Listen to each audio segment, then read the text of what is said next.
Okay, we just came out and we just watched Trapped. It's the world premiere. I'm joined with World Alice. premiere, baby! The world premiere! The red Okay. carpet's right there. You wanna see it? Wanna see it? Ah! This is gonna be so good!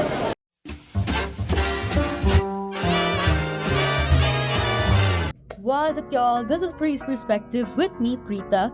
So, last Wednesday, I actually got a chance to see the world premiere of Trapped, M. Night Shyamalan's new movie, which stars Josh Hartnett in the lead. You may have seen him more recently in Oppenheimer and Black Mirror, and trust me, it was one of the best experiences of my life. I mean, just going there, seeing the red carpet, seeing all the stars of the movie. And what was really nice about the premiere was that Mr. Shyamalan actually credited every crew worker who worked on the movie. They were actually there. He invited them to the premiere, and he also kind of inspired people like me who are devoted cinephiles to just follow our dreams. And it was really sweet the way Mr. Shyamalan kind of greeted his audience as well as his crew members and even the lead stars who have worked on the movie. And just seeing the red carpet, people are like taking snaps and everything. It was just so surreal. Anyway, back to the movie. So, as I was saying, the movie stars Josh Hartnett in the lead, who plays a dad taking his daughter to a concert of a very renowned pop star, Lady Raven, who is played by none other than Shyamalan's own daughter, Saleka, who has also written and produced original music for the movie. But turns out the entire concert is set up to be a trap to catch a serial killer. And here comes the plot twist. The dad is the serial killer. And what follows next is, of course, how does he try to get out of the concert and how does he try to get people to help him out? That kind of forms the basic crux of the rest of the movie, and it's a fairly simple storyline. But I had so much fun. It was engaging, it was silly, it was hilarious. Watch out for Jonathan Langton, who plays one of the vendors at the concert hall. His comic timing is impeccable. I mean, you're supposed to feel like, oh my gosh, am I allowed to laugh here? Or should I feel scared? And that kind of works with Shyamalan. And what I feel really worked with this film as well was Shyamalan kind of delves into more of the psyche or more of the cerebral side of being a serial killer, especially when that serial killer is a family man. I mean, there were so many moments in the movie where he could have easily shown us how violent the serial killer is in real life, and why is it that the very name of serial killer kind of scares them. But at the same time, there were some moments where information was kind of being revealed too much. It was kind of being too tongue-in-cheek with its information revelation. And it was kind of like a bit of an overload. And but in a way, I feel like Shyamalan kind of purposely does this to make us think that, oh no, this is going to be his next move, or this is how he is actually. And then he gives us more of like a character twist, saying that maybe he is that, but in reality, he's not. He's acting exactly in the opposite way of what he will do. And there, of course, in some ways, he does follow what a typical serial killer would do. So he still keeps those tropes, but he uses them so much to his advantage that you don't know what he's going to do next. And actually, I have to give props to Josh Hartnett, because the way he kind of brings out this very creepy and very dark side of being a serial killer and not engaging in too much of the physicality of it, it shows how much he how much he is like capable as an actor. I mean, I know some of y'all might know him from his very earlier work like Pearl Harbor. I'm yet to see that. I've known him fairly recently through Oppenheimer, and when I was watching Trap, mind you, I completely forgot that this was the same guy who played Dr. Lawrence, because his very expression was giving me like chills down his spine, and especially in the climax moments when you actually get to see his physicality and the brutality he can do, the level of brutality he can do, as a serial killer, and how he kind of flips between being a very loving and caring dad to being this insanely psychotic killer. I mean, I have to give props to him for pulling off such a complicated performance. I mean, I'm like in awe. I'm in awe of his range, honestly.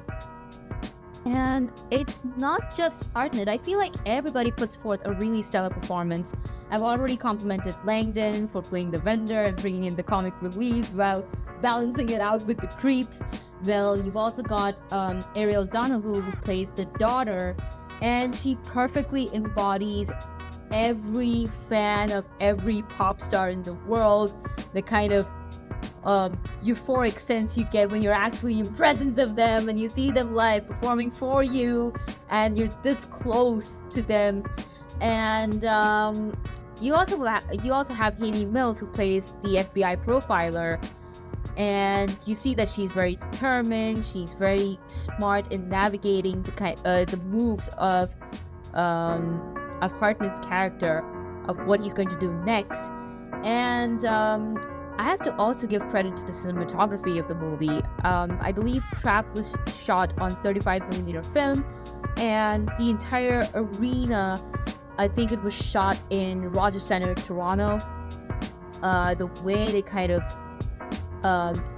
celebrate that euphoric, kind of balance that euphoric sense of being in a pop star's concert, while also feel like the walls are closing in. I feel like the cinematography really did a good job at balancing those stuff. And I have to compliment the music of the film. There were some songs which really resonated with me, such as the biggest one being Release. I think Saleka did an amazing job in embodying the pop star that we typically see. I just wish that it was a little more glamorized, because typically when we see pop stars like Taylor Swift or Billie Eilish, we see that they are somewhat not like full on, or not like fully, but somewhat sexualized. Or even like pop stars like Ariana Grande and Dua Lipa, you see that they are this embodiment of somebody who is an idol for people, not just through their songs, but also through their body, through their dance moves. And in a way, I feel that was a bit lacking in the movie. Maybe because it's, of course, Shyamalan's daughter, so he would want some boundaries set up. Oopsies. But I feel like another great thing about this movie was that everybody has a stake at hand. You don't feel like, oh, why did this character just come in? Why did this character, what was this character really necessary to be added into the film? Everybody has a purpose. You've got the vendor unintentionally helping, well, the dad or the serial killer. You've even got Lady Raven kind of getting into the stakes at hand and unintentionally falling into a trap. And you also got a mother of a really annoying girl who kind of brings out the serial killer's angry side and very anxious side, and you kind of see that all of these events are making him spiral out of control.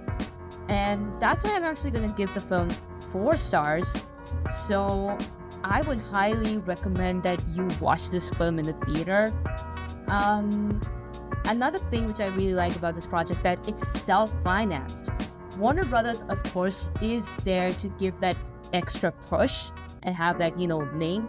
But what I was seeing, what I've heard about the project at the theater was that this was almost entirely self-financed by Shyamalan himself, and he stressed on the importance of creative autonomy, and I feel like Shyamalan used it to his full extent and gave us something which we would all enjoy at a theater. And I feel like if you have enjoyed The Visit, if you've enjoyed his work like Knock at the Cabin, Split, then you'll definitely have a really good time watching Trapped at the theater.